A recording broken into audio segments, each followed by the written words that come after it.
이제 우리 같이 오늘 주실 하나님의 말씀 같이 봉독하도록 하겠습니다. 창세기 35장 1절부터 8절까지의 말씀이 되겠습니다.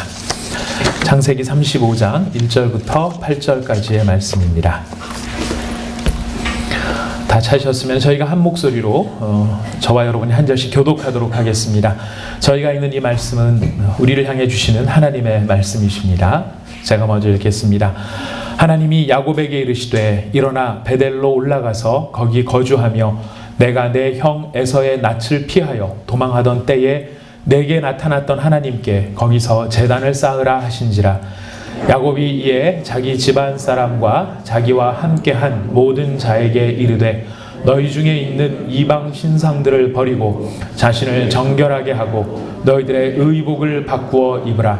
우리가 일어나 베델로 올라가자. 내 환난 날에 내게 응답하시며 내가 가는 길에서 나와 함께 하신 하나님께 내가 거기서 제단을 쌓으려 하노라 하매 그들이 자기 손에 있는 모든 이방 신상들과 자기 귀에 있는 귀걸이들을 야곱에게 주는지라. 야곱이 그것들을 세겜 근처 상수리 나무 아래에 묻고 그들이 떠났으나 하나님이 그 사면 고을들로 크게 두려워하게 하셨으므로 야곱의 아들들을 추격하는 자가 없었더라. 야곱과 그와 함께한 모든 사람이 가나안 땅 루스 곧 베델에 이르고 그가 거기서 제단을 쌓고 그곳을 엘 베델이라 불렀으니 이는 그의 형의 낯을 피할 때에 하나님이 거기서 그에게 나타나셨음이더라.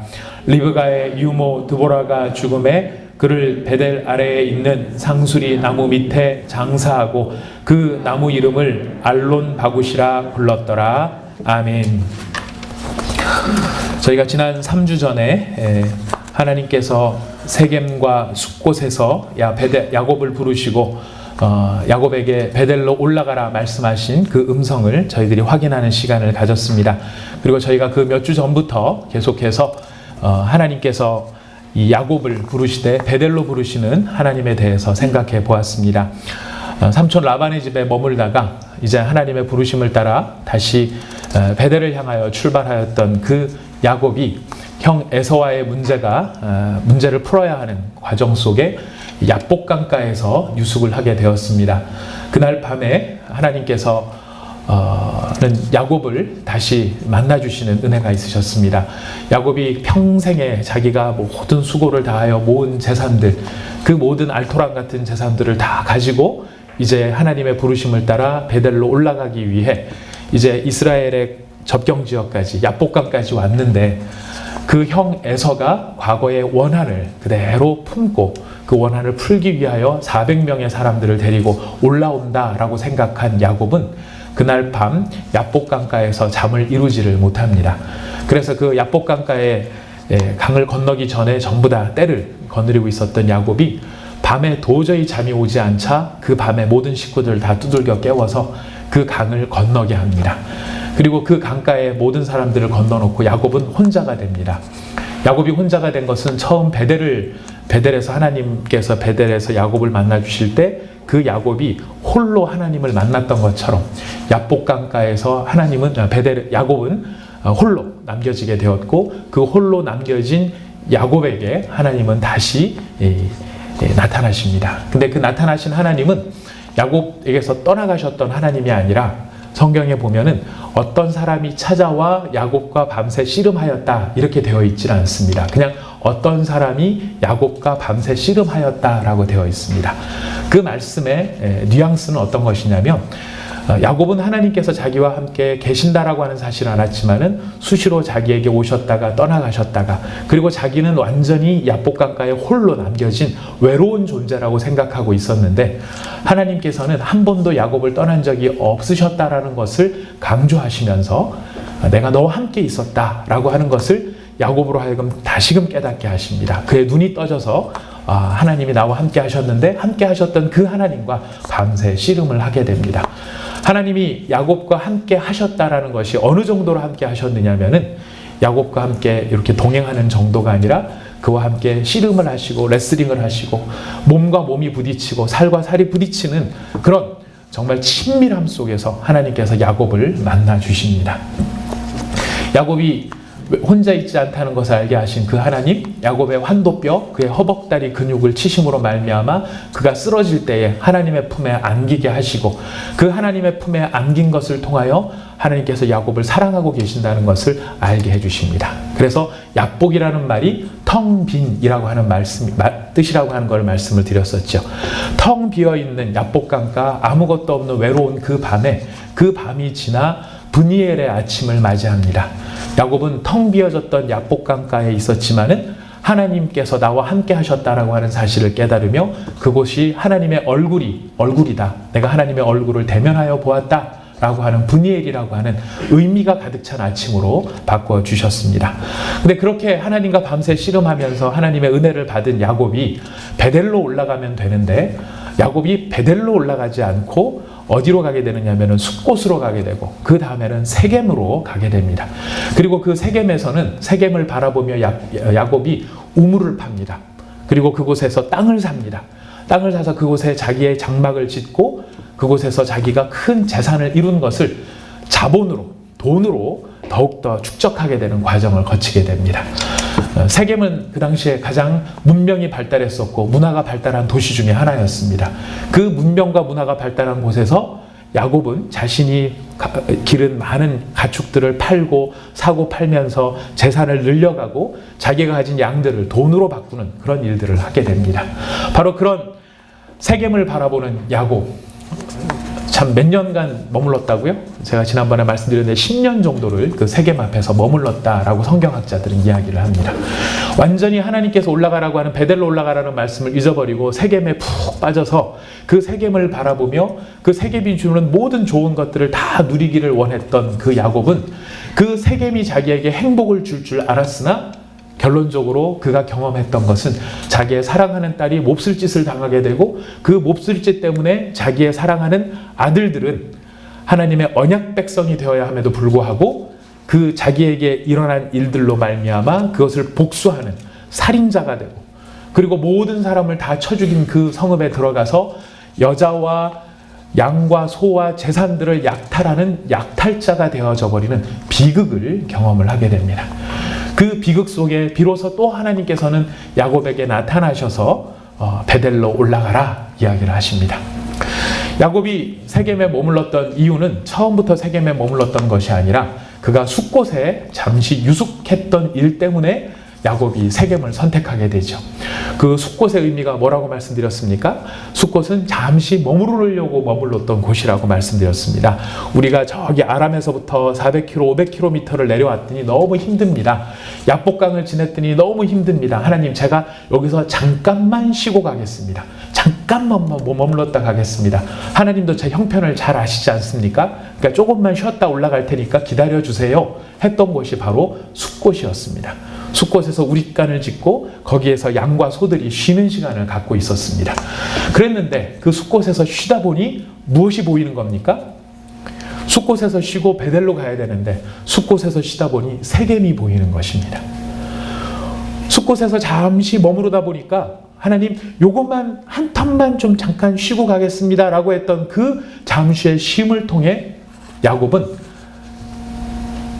세겜이라고 하는 욕망의 도시를 만나게 되고 그곳에서 자기가 모든 것을 더 누릴 수 있게 되는, 그래서 베델로 올라가야 되는 야곱이 세겜을 선택하는 그곳에 비극의 단초가 있었던 것입니다. 그 모든 비극 끝에 하나님은 다시 야곱에게 나타나셔서 베델로 올라가라 말씀을 하셨던 것입니다. 제가 이렇게 한 3주 전에 숫곳과 세겜에 대해서 설명을 드리고 말씀을 우리가 함께 나누었더니 몇몇 성도님들이 그렇게 말씀을 하시더라고요. 목사님, 세겜과 숫곳 다 알겠는데 그럼 도대체 베델은 무언가요? 베델은 어떤 곳인가요? 베델로 올라간다는 게 어떤 의미인가요? 왜 그거는 말씀 안 해주시나요? 그렇게 얘기를 하시더라고요. 네, 다 때가 있는 것이죠. 네, 세겜과 숫곳을 지나 이제 하나님께서 다시 베델로 올라가라고 말씀하시는 그 장면을 우리가 직면하게 됩니다. 왜 하나님께서는 아람에서부터 시작해서 모든 기회가 있을 때마다 자꾸만 베델의 이야기를 하시는 걸까요? 그것은 베델이라고 하는 도시, 그 성읍으로 올라간다는 것도 굉장히 중요하지만 베델로 올라가라고 하는 그 말씀 속에 담겨져 있는 하나님의 뜻을 야곱이 깨달아 아는 것이 더욱 중요하였습니다. 우리도 자녀들을 기르다가 보면 자녀한테 반복해서 가르치는 것들이 있습니다. 착하게 살아야 된다, 성실해야 된다, 정직해야 된다, 이런 이야기들을 할 때가 있는데요. 어떤 때는 우리의 삶의 모든 경험을 다 이렇게 녹여서 강조를 할 때가 있습니다. 심지어 어떤 사람들은 그것을 가훈으로까지 남기기도 합니다. 착하게 살자. 강화도에 가면 있는 어떤 해병대 사령부 앞에 보면 해병대 사령부 앞에 있는 옛날 그 해병대 모토가 뭐였냐면 착하게 살자였었습니다.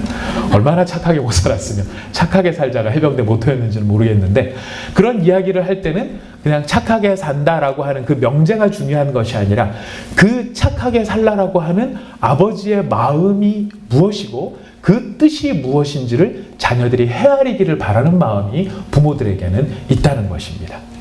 요즘 제가 저희 집 아이들한테 제일 많이 하는 이야기가 뭐냐면은 시간을 아끼라입니다. 네, 어느 사이에 살다 보니 세월이 너무 빠르더라고요. 네, 누가 그런 얘기를 했습니다. 세월이 왜 빠른지를 아느냐? 아주 과학적으로 설명을 하더라고요. 세월이 왜 빠른가 하면 지구의 지름이 제가 조사를 해봤어야 되는데 34,000km인가 아마 그런데, 그렇게 그 지름이 그렇게 되는 지구가 이 자전을 하게 되다 보면은 초속 얼마의 속도로 자전을 하시는지 아십니까? 다 따져보니까요. 뭐 원주일 뭐 이렇게 아시잖아요. 그 지구의 이렇게 지름 반경을 기준으로 R을 기준으로 해서 파이 R 제곱인가요?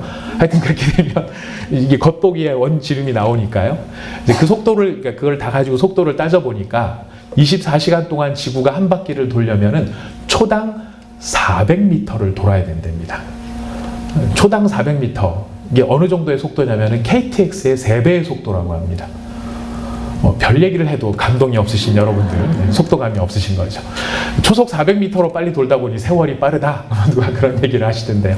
하여튼 요즘에 제가 살아보니까 시간을 너무 많이 허비한 느낌이 들고, 내가 이 시간에 이런 것들을 좀 더 했었으면 더 좋지 않았을까 하는 생각에 저희 아들놈 딸 둘을 앞에 앉혀놓고 시간 있을 때마다 시간을 소중히 써라, 시간을 소중히 써라, 이렇게 얘기를 합니다. 그러니까 시간을 소중히 써라 했었을 때 저희 아들은 시간을 소중히 쓴다고 뭘 하고 있냐면은 지가 아끼는 샤프 펜슬을 다 분해를 해서 청소를 하고 또 이렇게 지가 제일 관심 있는 일을 하고 있는 거예요. 근데 제가 봤을 때는 복창이 터지는 겁니다. 샤프를 만지고 있을 때가 아니라 네가 뭐라도 하나 더 책을 읽든지 유익한 무언가를 했으면 좋겠는데, 아들내미는 시간을 잘 쓴다고 잘 쓰는 게 스마트폰 안 하고 샤프펜을 만지고 있는 게 시간을 잘 쓰는 모습이더라고. 그럼 또 복창이 터지는 저는 그 샤프펜을 만지고 있는 아들의 손을 붙잡고 시간을 잘 써야 된다, 시간을 잘 써야 된다, 이렇게 말을 하는 것이죠. 부모의 마음을 헤아려 주기를 원하는 것처럼 하나님께서는 지금 베델로 올라가라고 하는 그 하나님의 마음, 그 마음을 야곱이 깨달아 알기를 원하고 있는 것입니다. 이제 마침내 야곱은 베델로 올라가라는 하나님의 마음을 헤아리게 됩니다. 그 마음을 헤아리게 된 야곱이 이제 그 사랑하는 가족들과 자기의 함께하고 있는 모든 사람들에게 이렇게 이야기를 합니다. 우리 35장 2절 말씀을 같이 한번 읽어보실까요? 35장 2절 읽습니다. 시작. 야곱이 이에 자기 집안 사람과 자기와 함께한 모든 자에게 이르되 너희 중에 있는 이방 신상들을 버리고 자신을 정결하게 하고 너희들의 의복을 바꾸어 입으라. 자, 야곱이 베델로 올라가려고 지금 이야기를 할 때 베델로 올라가기 위해서 먼저 이야기를 하는 것이 무엇이냐면, 너희 중에 있는 이방 신상들을 버리고 너희를 정결하게 하고 너희들의 의복을 바꾸어 입으라, 이렇게 이야기를 합니다. 그랬더니 그의 가족들이 어떻게 하느냐면 4절 말씀을 읽겠습니다. 시작. 그들이 자기 손에 있는 모든 이방 신상들과 자기 귀에 있는 귀걸이들을 야곱에게 주는지라 야곱이 그것들을 세겜 근처 상수리 나무 아래에 묻었다 되어 있습니다. 하나님이 야곱에게 말씀하시자 야곱은 가족들에게 이야기하고, 야곱의 말을 들은 가족들은 야곱의 말에 순종을 합니다. 그래서 지금 야곱이 이야기하는 바 이방 버리라, 그리고 정결하게 하라, 그리고 바꾸어 입으라 하는 그 말에 순종해서 모든 이방 신상들을 버리게 됩니다. 야곱의 집에 이런 이방 신상이 많이 있었던 모양입니다. 야곱은 분명히 하나님을 믿고 있었음에도 불구하고 세겜을 바라보고 있었던 그 도시, 그 상황에서 세겜과 함께 살았던 많은 야곱의 자식들은 여호와 하나님을 경배한 것이 아니라 자신을 지켜줄 것이라고 생각했던 다른 이방 신상들을 가지고 있었던 것 같습니다.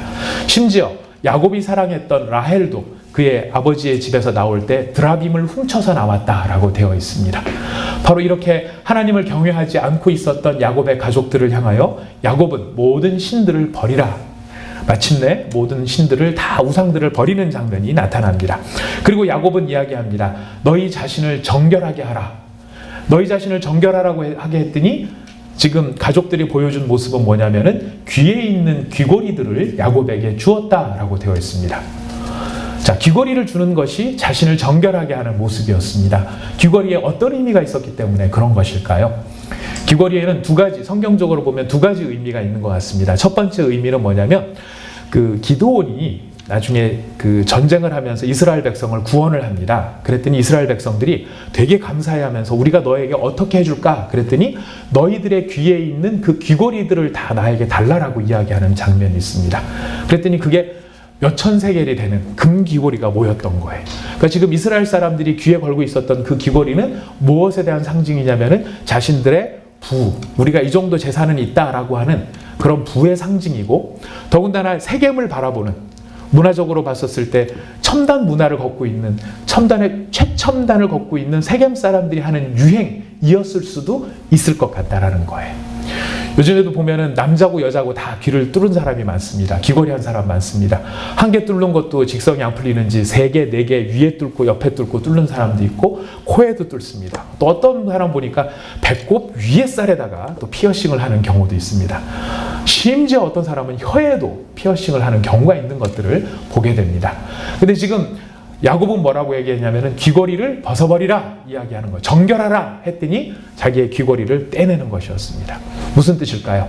세겜을 바라봤던 옛날 문화와 옛날 습관을 청산하겠다 하는 한 가지 뜻이 있습니다. 두 번째 의미는 이런 것이 있습니다. 영적인 의미가 있는데요. 성경을 찾아보시겠는데요. 우리 출애굽기 21장 6절을 가봅니다. 출애굽기 21장 6절입니다. 출애굽기 21장 6절 같이 읽겠습니다. 시작. 상전이 그를 데리고 재판장에게로 갈 것이요 또 그를 문이나 문설주 앞으로 데리고 가서 그것에다가 송곳으로 그의 귀를 뚫을 것이라. 그는 종신토록 그 상전을 섬기리라. 성경적인 의미에서 봤을 때 귀를 뚫는다는 것은 어떤 의미가 있느냐면 지금 우리가 읽은 말씀처럼요. 이스라엘 사람들이 돈이 없으면 남의 집에 종으로 팔려가기도 했습니다. 근데 안식년을 맞이하면 종으로 팔려갔던 사람들이 자유를 얻었어요. 돌아갈 수 있었습니다. 근데 그 종으로 팔려간 사람이 주인을 모시다 보니까 이 주인이 너무 좋은 거예요. 마음에 드는 거예요. 저는 그래서 이제 더 이상 자유인으로 안 살아도 되고 평생 이 주인님만 모시고 살았으면 좋겠습니다. 저는 평생 이 사람의 종이 되겠습니다. 그런 마음이 있을 때 어떤 조치를 하면 됐느냐면 그의 귀를 뚫는 일이었어요. 그러니까 귀를 뚫는다는 건 어떤 의미입니까? 나는 누구의 노예입니다. 누구의 종입니다. 이런 의미가 종교적으로는 담겨 있었다는 것입니다. 자, 그러니까 지금 베델로 하나님을 만나러 올라가기 위해서 너희 자신을 정결하라, 정결하게 하라 그랬더니 그 이스라엘 집 사람들이 한 일이 무엇이냐면 귀고리를 빼는 일이었어요. 그러니까 두 가지 의미로 다 해석할 수 있겠죠? 내가 세겜을 바라봤던 그런 문명, 물질 문명을 바라봤던 그런 것들을 저는 내려놓겠습니다. 두 번째 의미는 무엇입니까? 제가 하나님의 종이 되어야 했음에도 불구하고 내가 누리는 물질을 누린다고 생각했지만 나도 모르게 노예처럼 그 모든 것들의 노예처럼 되어 있던 제 자신의 모습을 내어놓고 하나님 앞에 자유자로 올라가겠습니다. 저는 자유인이 되겠습니다. 하나님을 향한 자유인이 되겠습니다. 하는 의미가 거기에 담겨 있습니다. 귀걸이를 벗는다는 것은 바로 그렇게 우리로 하여금 자유자가 되게끔 하는 것인데 하나님께서는 베델로 부르시는 이스라엘 백성들이 하나님 앞에서의 자유자가 되기를 원하고 계십니다. 세상의 노예로 사는 것이 아니라 하나님 앞에서의 자유자로 살기를 원하고 계신다는 것입니다. 그리고 또 야곱은 이야기합니다. 너의 옷을 바꾸라. 옷이라는 것은 무엇에 대한 상징입니까? 그냥 따뜻한 기능성만 있는 것이 아니죠. 옛날이고 요즘이고 간에 옷은 신분의 상징이기도 합니다. 저는 맞으면 그냥 입고 다니는 스타일입니다. 모든 남자들이 일반적으로 다 그렇죠. 쇼핑을 하러 가면 여자들은 3시간 돌고 한 바퀴 도돌면서 집에 갔다가 묵상한 다음에 다시 또 와서 그 옷을 사는 경우가 많습니다. 하지만 우리 남자들은 어떻습니까?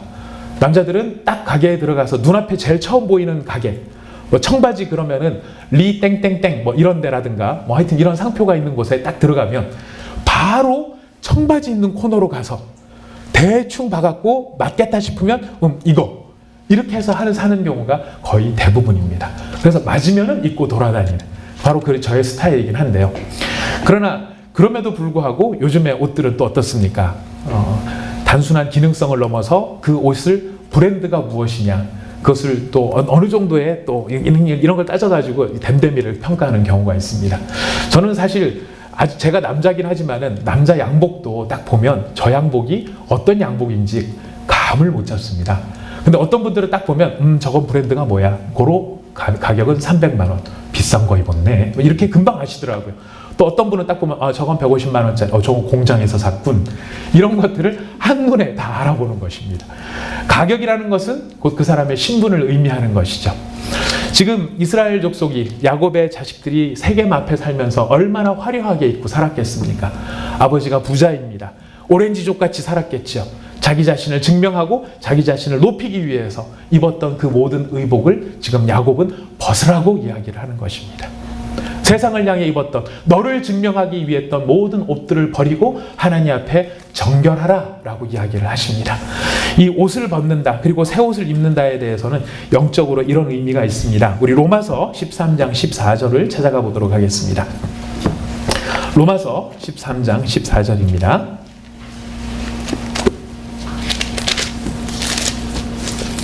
로마서 13장 14절 같이 한번 읽어보실까요? 로마서 13장 14절 시작. 오직 주 예수 그리스도로 옷 입고 정욕을 위하여 육신의 일을 도모하지 말라. 우리 한 군데 더 찾아봅니다. 갈라디아서 3장 27절입니다. 갈라디아서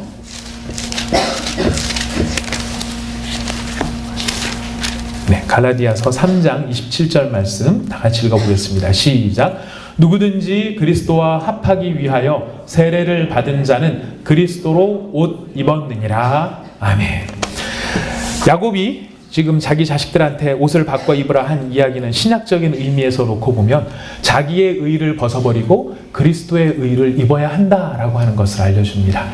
베델에 계신 하나님을 만나기 위해서는, 하나님 앞에 나가기 위해서는 세상에 노예된 신분으로 나가는 것이 아니라 하나님의 자유자가 된 신분으로 나가야 하는 것이고, 하나님 앞에 올라가기 위해서는 내 자신의 의, 내가 사람 앞에서 자랑할 만한 나의 화려함을 가지고 나가는 것이 아니라 그리스도 예수의 의를 덧입은 하나님의 사람으로 베델로 올라가야 했다는 것입니다.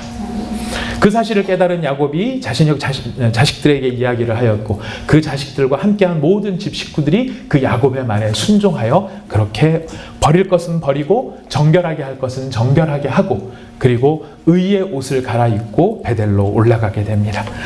그렇다면 우리는 계속해서 질문이 듭니다. 도대체 베델로 올라가라는 게 어떤 이야기길래 야곱은 이런 조치를 하는 것이며 그의 자녀들은 이런 일들을 하는 것일까? 베델, 우리가 35장 1절로 돌아갑니다. 창세기 35장 1절 다시 돌아가 보겠습니다. 한번 같이 다시 읽어볼까요? 기억을 상기시키는 의미에서 읽어봅니다. 시작. 하나님이 야곱에게 이르시되 내가 내 형 에서의 낯을 피하여 도망하던 때에 내게 나타났던 하나님께 거기서 제단을 쌓으라 하신지라. 예. 하나님은 여기서 몇 가지 동사를 쓰십니다. 일어나라, 그리고 올라가라, 그리고 뭐라고 얘기하십니까? 거기 거주하라 라고 되어 있습니다. 거주한다는 것은 머문다는 것이죠. 베델에 거주하라는 것은 지금 숫곳과 세겜에서 떠나서 베델로 올라가 거기서 살으라는 이야기인데 무슨 의미일까요? 숫곳과 세겜은 야곱에게 있어서 욕망과 야망의 땅이었습니다. 자기를 증명하고 많은 것을 이루기 위한 욕망과 야망의 땅이었는데 하나님은 지금 숫곳과 세겜에 산 것이 아니라 베델에 살아야 된다라고 이야기합니다. 욕망과 야망의 땅을 벗어나서 어디로 가라는 것입니까? 언약의 땅, 약속의 땅으로 올라가라는 것입니다. 하나님께서 지금 베델로 올라가라고 하는 것은 너는 지금 너의 야망과 너의 욕망을 위해 살아야 될 사람이 아니라 바로 너에게 약속하신 하나님의 약속, 그 약속을 바라보면서 살아야 한다라고 하는 의미가 담겨 있습니다. 거기에 머무른다, 거기에 거주한다. 머무르기만 하는 것입니까? 하나님께서는 또 한 가지 하라고 이야기하시는 것이 있습니다. 거기에 거주하며 거기서 뭘 하라고요? 거기서 제단을 쌓으라고 이야기합니다. 제단을 쌓는데 누구에게 제단을 쌓는 것입니까? 하나님께 제단을 쌓는 것입니다. 하나님은 하나님인데 어떤 하나님일까요? 지금 여러분이 읽으신 본문에 나타나는 하나님은 어떤 하나님이냐면은 내가 내 형 에서의 낯을 피하여 도망하던 때에 내게 나타났던 하나님. 하나님은 그냥 너 베델에 올라가서 나를 위하여 제단을 쌓으라 그러면 되실 텐데 왜 나를 하나님께 제단을 쌓으라고 말하지 아니하시고 내가 내 형 에서의 낯을 피하여 도망하던 때에 내게 나타났던 하나님이라고 이야기를 할까요? 지금 이 한마디의 말씀에는 야곱의 모든 것이 담겨져 있습니다. 야곱의 본질이 무엇인지가 담겨 있습니다. 내가 내 형 에서의 낯을 피하여 도망하였다. 야곱 너는 도망자였다라는 이야기입니다. 도망하였는데 왜 도망을 했습니까? 야곱이 도망을 간 이유는 한 가지입니다. 형과 아버지를 속였기 때문이었습니다. 형과 아버지를 속인 이유가 어디에 있습니까? 형과 아버지를 속인 이유는 그의 열등감과 그의 자격지심과 그의 야망 때문에 형과 아버지를 속였던 것이 야곱이었습니다. 야곱은 둘째로 태어나서 자기가 장자가 되지 못한 것 때문에 형을 이기고 싶은 마음, 형보다 나은 사람이 되고 싶은 마음, 내가 장자가 되고 싶은 야망 속에 살았던 사람입니다. 근데 그 일을 누가 이루기를 원했냐면 자기가 이루기를 원한 거예요. 그럼 어떻게 하면 장자가 될 수 있을 것인가? 야곱은 열심히 사는 사람입니다. 야곱은 게으른 사람이 아니었습니다. 야곱은 가만히 있는 사람이 아니었습니다. 야곱은 성실하고 부지런한 사람이었는데 문제는 무엇이죠? 성실하고 부지런하게 뭘 한 것입니까? 거짓을 행한 사람이었습니다. 자기의 야망을 위하여 형을 속이고 아버지를 속였던 사람. 형을 속이고 아버지를 속였던 그 결과가 무엇이냐면 혈혈단신으로 아무것도 가지지 못한 채 도망 나가듯이 심지어 잠잘 곳도 없었기 때문에 돌베개에다가 헝겊을 깔고 거기다가 머리를 두고 잠을 자야 할 만큼 그는 외로운 도망자였던 것입니다. 외로운 도망자가 의를 위하여 핍박을 받았기 때문이 아니라 자기가 저지른 열등감과 자격지심, 아까 말씀드렸죠? 바로 그런 비열함 속에 사로잡힌 바로 그 사람이 누구냐면 야곱이었다는 거예요. 근데 하나님이 야곱을 언제 만나 주신 것입니까? 바로 네가 네 형 에서의 낯을 피하여 도망하던 때에 내가 만났다. 무슨 의미입니까? 내가 너를 만났는데, 내가 너를 만나줬는데 언제 너를 만났느냐면 네가 좋을 때, 네가 형통할 때, 네가 부자였을 때, 네가 명예가 많았을 때 그 명예와 부와 형통함을 바라보며 내가 너를 만난 것이 아니라 내가 너를 만난 것은 네가 초라하고 네가 비굴하고 네가 비열하고 네가 도망자였고 네가 거짓투성이인 인생 막바지에 있었을 때 바로 그때 내가 너를 만나준 것이었다. 하나님이 에서를 선택하지 않고 야곱을 선택한 것. 하나님이 수많은 그 당시에 사람들이 있었을 텐데도 불구하고 다른 사람이 아닌 야곱을 만나주신 것. 그것은 야곱이 훌륭하고 잘하고 대단했기 때문에 야곱을 만나주신 것이 아니었다는 것입니다. 하나님이 야곱을 만나주신 것은 하나님의 자비하심이었습니다. 그의 긍휼하심이었습니다. 야곱이 사랑할 만하기 때문에 사랑하신 것이 아니라 야곱이 전혀 그럴 자격이 없음에도 불구하고 그런 야곱을 만나주신 것이었습니다. 그래서 하나님이 요구하시는 것이 무엇이냐면 베델로 올라가라는 것입니다. 무슨 뜻일까요? 혈혈단신 아무것도 없었던 바로 그의 너의 알몸의 모습 그대로를 내가 다시 만나기를 원한다는 것이. 네가 지금 12명의 자식을 낳고 아람에서부터 수많은 재산을 얻었고 세겜에서도 모든 사람들이 너와 사돈을 맺기를 원할 만큼 네가 성공했던 사람인지는 모르겠지만 내가 만나기를 원하는 너는 네가 아무것도 없어서 도망 다녔을 그때 있는 그 모습 그대로를 내가 만나기를 원하신다는 것이었습니다. 무슨 의미입니까? 하나님이 원하는 것은 야곱의 재산도 아니고 야곱의 명예도 아니고 야곱의 탁월함도 아니었습니다. 하나님이 원하는 것은 야곱 자신이었던 것입니다. 있는 있는 그대로의 그 모습 그대로. 사람들 앞에서는 손가락질당하며 형과 아버지 앞에서는 분노에 사로잡힌 채 손가락질당하는 비열한 인간이었을지는 모르지만 하나님은 그 야곱을 그대로 사랑하셨기 때문에 지금 베델로 올라오라, 베델로 올라오라 하는 이유는 무엇이냐면 네가 다른 어떤 것으로 내 앞에 나오려고 하지 말고 있는 모습 그대로 내 앞에 나오기를 원한다라는 하나님의 초청이었습니다. 그런 하나님의 초청의 이면에는 어떤 모습이 또한 깔려 있을까요? 야곱아, 네가 만나기를 원하는 하나님 나는 알몸인 몸 그대로 그냥 아무것도 없는 그냥 있는 그대로의 네 모습 그대로를 내가 너를 통해서 만나기를 원하는 것처럼 네가 꿈꾸는 하나님은 너의 성공을 보장해주고 너를 세상 속에서 성공시켜주고 너의 모든 것을 보장해줄 수 있는 그런 존재로서의 하나님이 아니라 너를 사랑하고 있는 나 자신으로서 네가 나를 만나기를 원한다. 하나님의 마음이 거기에 담겨 있다는 것입니다. 우리 남자들끼리로 하는 이야기로 하면 뭐가 될까요? 우리 남자들끼리 좀 친해지고 서로 사랑하고 서로 좋아하면 이렇게 이야기합니다. 야, 목욕탕 가자. 목욕탕 가자 무슨 얘기입니까? 네가 입고 있는 옷, 네가 너를 둘러싸고 있는 모든 것 다 내려놓고 우리 알몸 대 알몸으로 부끄러울 것이 없이 서로 있는 모습 그대로를 그렇게 인정하는 존재로 만나보자. 지금 하나님께서 베델로 올라오라 하는 것은 바로 그렇게 야곱과 하나님이 야곱의 가장 낮은 자리에서 보잘것없는 자리에서 만나신 그 모습 그대로 야곱을 다시 사랑하기를 원하시는 것이고 그런 하나님으로 야곱이 깨닫기를 원하고 계신다는 것입니다. 야곱이 그 하나님의 마음을 발견합니다. 그 하나님의 마음을 깨닫습니다. 자기는 자기의 성공을 위해서 몸부림치고 아버지를 속이고 형을 속이고 삼촌을 속이고 모든 상황 속에 세겜에 있는 자들을 살해하면서까지 자기를 지키기를 위해서 몸부림쳤던 자기 자신이었지만 그러나 하나님은 그런 나임에도 불구하고 그런 내 모습을 있는 그대로 받으시며 계속해서 원래 그 모습 그대로 사랑하자라고 부르고 계신다는 것입니다.